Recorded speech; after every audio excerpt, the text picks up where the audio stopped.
Hello, views. Well, it's time for my first F1 blog of the year then. I kind of fell off last year, lots of reasons behind that, but I'm hoping that this year I can actually do a full year of F1 blogs for you guys. It is always a struggle sometimes trying to get through the F1 teams and actually trying to get the photographs and the video footage that we need and are allowed to actually use on these blogs to make them a bit more visually entertaining than just me rambling stuff on to you guys. But at the same time, you know, F1 season coming up, I thought, you know what, I might as well share some of my feelings with you guys as well. So obviously we've had all the tests now completed, Jerez and the 2 Barcelona tests. It's been interesting to see, as usual. I think it's interesting to see the sort of varying strategies of development of the cars as well through that period. And I think testing is always very difficult to predict who's going to be a top team.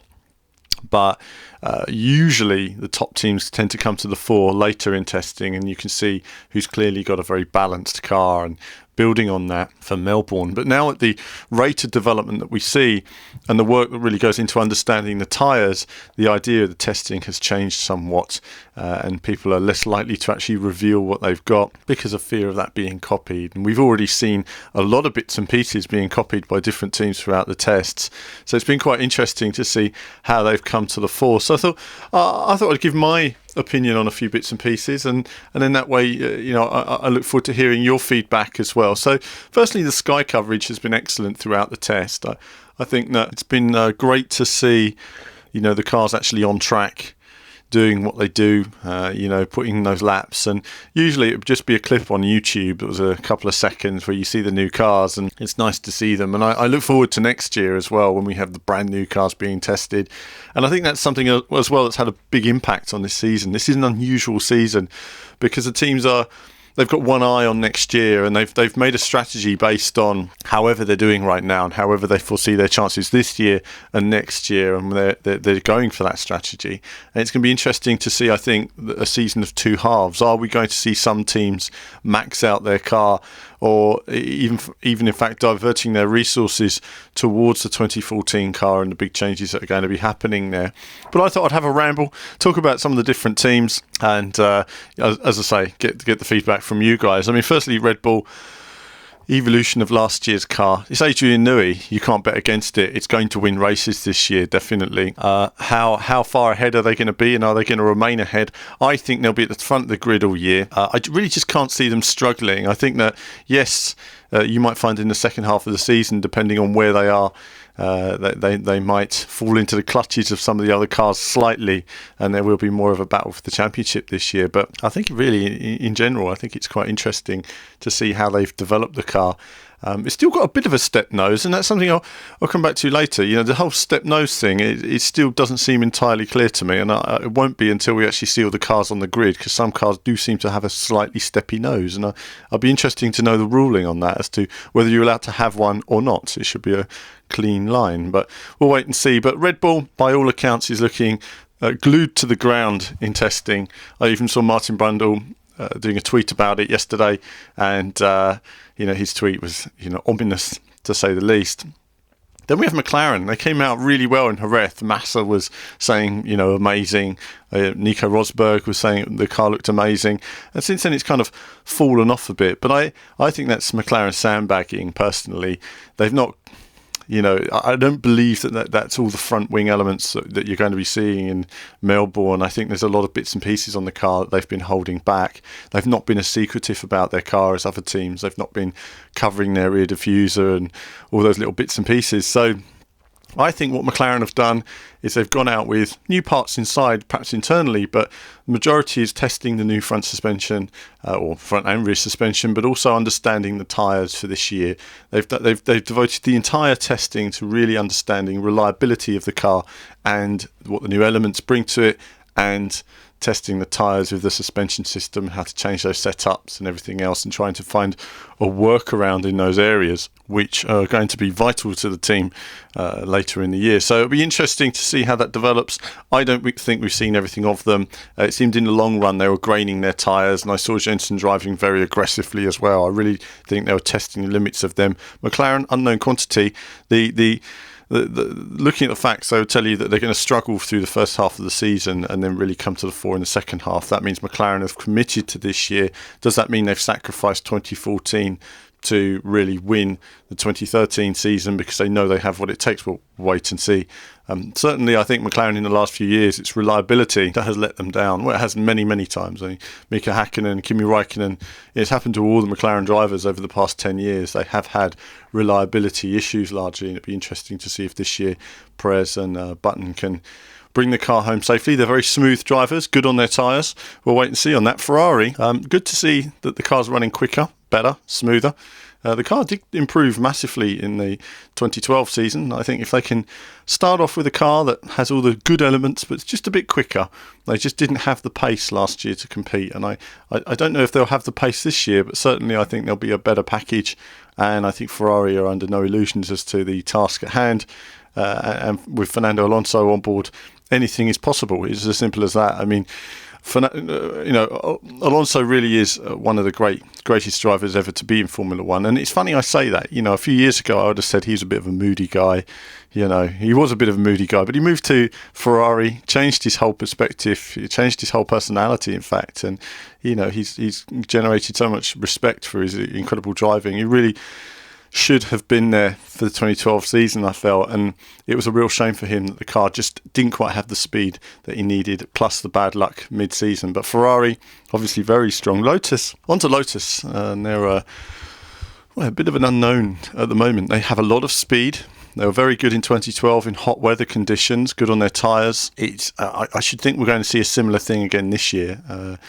They have an interesting diffuser, which was pointed out in the recent Ted Kravitz show, and I'm interested in that approach and how that works in different weather conditions as well. I mean, it should be noted that the weather in Barcelona hasn't been ideal. It's been a bit chilly, and some of the bits and pieces on the car, especially those that require diffusing of air, we've been looking at those different air devices and airflow control issues. I mean, obviously, air is going to have a different density and different heat conditions, so you're going to need to counter for that. Very complicated stuff, shall I say the word. But it is actually interesting to see the developments that are going on there. Lotus have a lot of potential. Kimi Räikkönen, very quick, and he got his one win, but certainly deserved more in the 2012 season. And I think that if they can just keep that development going throughout the season, then we can see great things from Lotus. They impressed. They really came up well in 2012, and I think if they can build on that, it would be good. But in testing so far, they've shown a lot of unreliability, plus poor health for Kimi Räikkönen, with a stomach bug that certainly affected his test. But either way, as we know, he can just jump in the car and, nothing seems to affect that guy. He's just on the pace.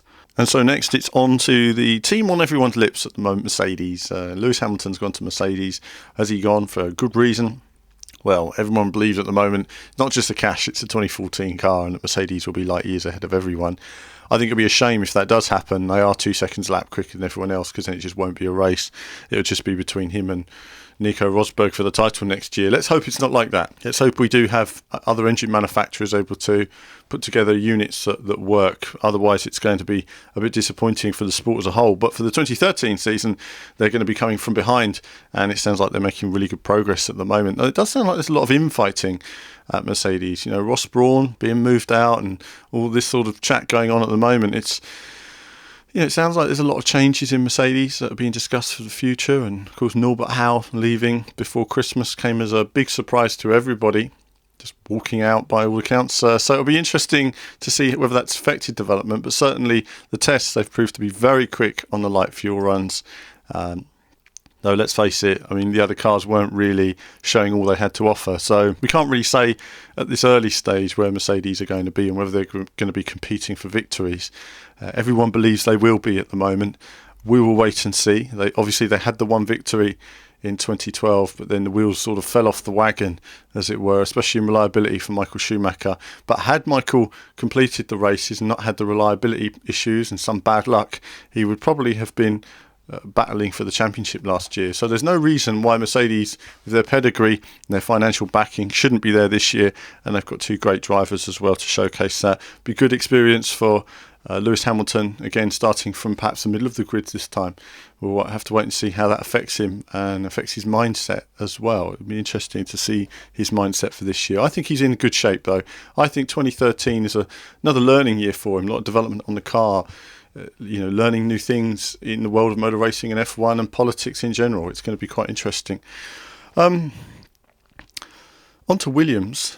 Williams, they were a team that showed promise in 2012, but I don't think really delivered on their promise. Pastor Maldonado had his incredible win at Barcelona. And I say incredible because he was in a mid-pack car, if you like, taking a victory in modern Formula One. And it wasn't just a victory, it was a domination of the race. Perfect driving lap after lap. It showed the speed he has. I think Pastor Maldonado is a very exciting driver. I've said this a number of times. A lot of people would have had him out of the sport by now. I say no. I say you need people like that in the sport. You need people with a bit of passion, a bit of attitude. Otherwise, you just end up with lots of robots in there. And I like to see that. I like to see the body language of the car and the driving style from it. What can he bring to this season? Well, obviously, more maturity in terms of the way he behaves, in terms of accidents. I think, if someone's going to drive you off the road, back off. Stay on the track. You don't need to have a tangle just to prove that they can't push you. We know can be an aggressive driver. And I think if he can work with that this year and really deliver it and deliver on his own ability, I think he's going to get good results. But as for the car, Williams have been using some new elements, lots of ideas on the car, the blown front wheel nuts and this sort of stuff, just showing how they're looking at controlling airflow over the car. And there's lots of little elements they've been working on really doing to bring the car forward. Looks good at the moment. Looks very similar to the Ferrari in some respects. So it will be interesting to see Williams and whether they can get into the mix. It does sound like there's going to be a strong battle. If Red Bull, McLaren and Ferrari are still the strongest favourites at the front, where does that put Lotus, Mercedes and Williams? And is that a mid-battle that's also going to be interfering with the front there? It's very interesting. But, then we move on to Force India. Force India, taken longer to select a driver than any team ever, at least in my recent history of following the sport since the 80s, really. And we have Adrian Sutil back in the car. Interesting. Is he going to deliver things for Force India? Well, he's done okay in the past in a mid-speed car. It's very difficult when you're a driver in a sort of midfield car to really prove your worth. And you get the odd occasion now and again. I think Force India has to be a highlight with Belgium 2000 and was it 2009, something like that maybe? I can't remember. Fisichella came second, something like that. You guys will no doubt get the dates for me. I don't have all those in my head, but they have occasional sporadic moments, much like Hulkenberg leading in Brazil last year. And if they could deliver more consistency upon that, then they can be in the mix as well. So these mid-teams I'm talking about, we call them front teams and mid-teams, but there really is a parity in the rules, and they're getting closer together all the time and maximising what they can do, while the top teams really are reaching the limits of what they can do now. It's the small tweaks to find those hundredths rather than the tenths that the other teams are still able to find on them. And next, it's on to the photogenic Sauber. Very photogenic car. Looks lovely with the paint job. I know it's a bit HRT, but still looks really nice.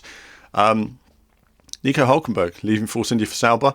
Probably about the same level. Sauber again punched above their weight a few times last year with Perez early in the season.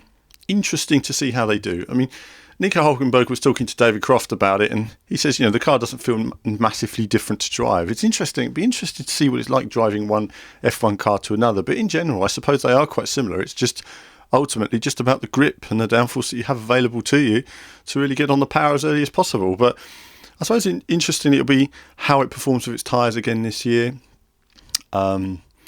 Where's it going to fit in? Sauber's a very difficult one. In testing, it hasn't really shone in testing, but, it's very difficult to get anything from the car. They're all running different ideas where Mercedes might be running some light fuel runs. Sauber might have some very different ideas and may turn up in Melbourne with new parts as well. So Sauber, a complete unknown this season. A mid-pack team. Can they punch above their weight, get into the top 10? We'll have to wait and see on that. Certainly, Nico Hulkenberg has the potential to achieve those results should he be given the car that can get that. Next, Toro Rosso. Underwhelming many times over the last few years, it has to be said. Especially in 2012, they have two drivers which could do better. Had a few good qualifying positions, but ultimately couldn't turn that into race results. The race pace of the car was poor. This year, apparently, it's much more consistent. But there's not much more to say than that. They've had some good times in testing, some really solid race pace times, but ultimately we don't know where they lay with the other teams. Suffice to say, those two drivers will be under pressure this year to really deliver if they're going to be moving up into the Red Bull team and possibly replacing Mark Webber. And so then that takes us on to Caterham.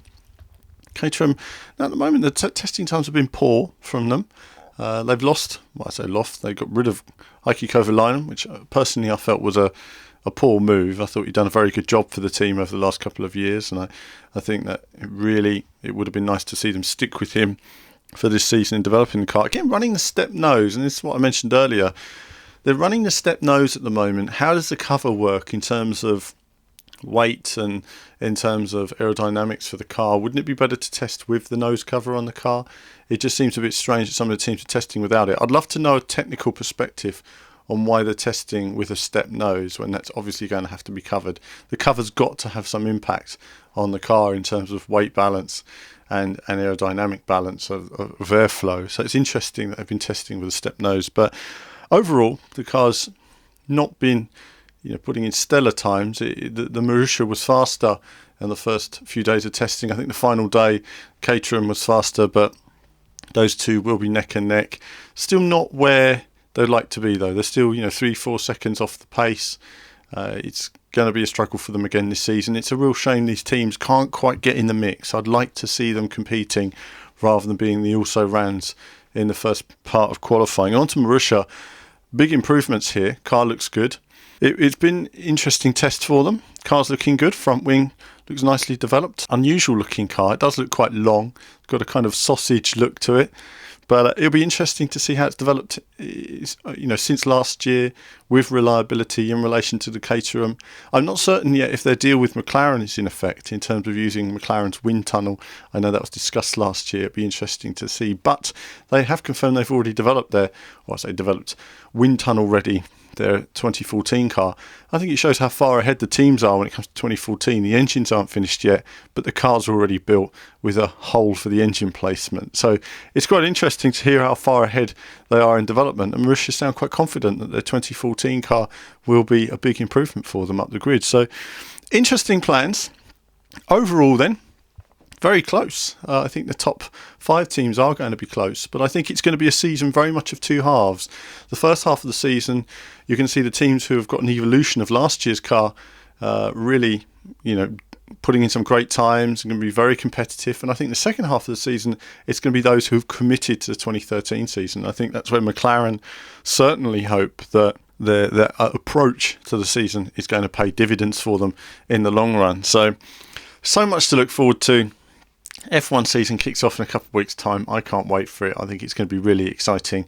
And yes, lots to look forward to. And my blogs will be coming on that as well. And hopefully a bit more F1 on the channel later in the year. I'll be working quite hard to try and get a bit more access on that kind of thing. But if you guys have any questions, do feel free to put them across. I'll set up a Formula 1 section on the VV forum as well. And I'll be making posts there during the races and talking live there and having the odd F1 quiz as well for some of you guys. So do register on the VV forum. I'd really like to get more of you on there and get it a bit more active and put all the posts in one place, because currently they're all over hundreds of videos on here, and besides the Twitter and the Facebook, it'd be handy to have everybody in the forum, getting to know everybody. But that's it from me for now.